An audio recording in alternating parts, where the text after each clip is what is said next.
Okay, so this is just a bit of a brief introduction on how we introduce the T-Touch harness and how it is fitted. Obviously, your advisor will go through this with you in person, but this is just for reference afterwards. So I'm going to do the introduction now, but this is going to be a really quick version of it. So again, your advisor will go through it in more depth. So initially, we're going to introduce it like any other piece of equipment, where we're just going to bring it out in front of us, and as soon as the foot notices it, we're just going to feed.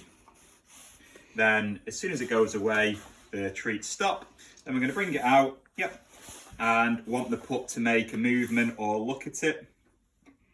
Lottie won't do this, by the way, she's never done it before. So you need to bring it out, she looks at it, yep, and I'm going to feed near it. And then as ever, we're kind of wanting the pup then putting their head towards the harness, giving it a bit of a nudge, looking at it and basically indicating that they're happy to move towards the T-Touch before we move the T-Touch towards them. Once we've done that and we're going to move towards fitting it, first things first is that very similar to what we do with the collar, is we're just going to do a couple of clips and feed at a nice high height where the dog can see. And the reason we do this is because we don't just want to fit it right away, and the first time the dog hears the sound is behind the head, which can make them jump, and this thing then becomes predictions of something scary. So again, a couple of clips and feed, easy.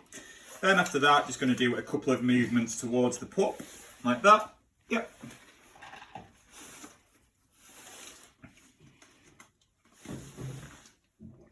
Yep. And again, this will be done slowly, but for the purposes, I am going quickly for the video. Either side, yep. Make the pup's finished. I'm going to do a bit on the top as well. Yep. Okay. So, briefly, in terms of which way round this goes, the best way to do is put your hand through it, like that, if you can see on the video. And what we want is, so my hand is the puppy's head, and this front clip down there always goes on the chest. So that is which way it is, with the 4 buckles balancing on the back, and this is representative of the puppy's back. Alternatively, you can look at it, so when we're going to fit it, the buckles there form a T. So you want to be looking at it in the way we're going to fit it, so this forms a T. Okay, so your advisor might have their own way of fitting this, but I'm just going to tell you how I personally do.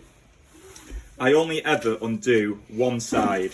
So one side of this is always done up, which means it doesn't get too confusing. So at any point, again, the pup's head is going to be through this way because we've got the chest point there. So we're going to fit it that way. So the chest point now is now facing us. What I personally suggest is undoing the back one, then undoing the front one and just holding it as so. Then all we're going to do is that clips round there, just like a collar. You can have a treat for that. Very well prepared. So the first thing is just round with the collar. Then I'm just going to have to adjust this because Lottie is way too big for this harness. Then this front leg goes through, as so. So you can see there the buckle is at the back and I'm facing it and it's the T shape. Then all we do after that is this remaining one is dangling underneath. And again, Lottie is way too big for the harness. And then all we do is then clip that up. To then get it off, all you do, that same side, which you did up and you undid, unclip them both at the same time and drops to the floor. What you can do is, so when it's undone, you can see that one side is always done up. So then you hold it out like that and clip it together. What you can do is, so again, I'm holding it out in front of me as if my hand's the dog's head. What you can do is, because we're only going to undo one side, if you get a little bit of nail varnish and colour one of these buckles one colour, both the top and the side, and the second buckle a different colour. So if they're both unclipped and it gets a little bit fidgety, you can just think red to red or blue to blue.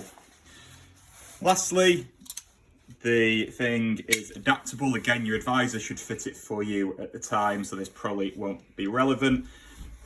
The closer you move this to the under strap, the smaller it goes. If I can do it, which I can't. So that makes it smaller. The further away from the under bit it goes, the bigger. Again, on a video, it's not the easiest thing in the world, but hopefully your advisor has already fitted it for you. If you've got any more questions, rather than just persisting, if you think it might be wrong, just give your advisor a shout. But hopefully that's a little bit helpful anyway. Okay.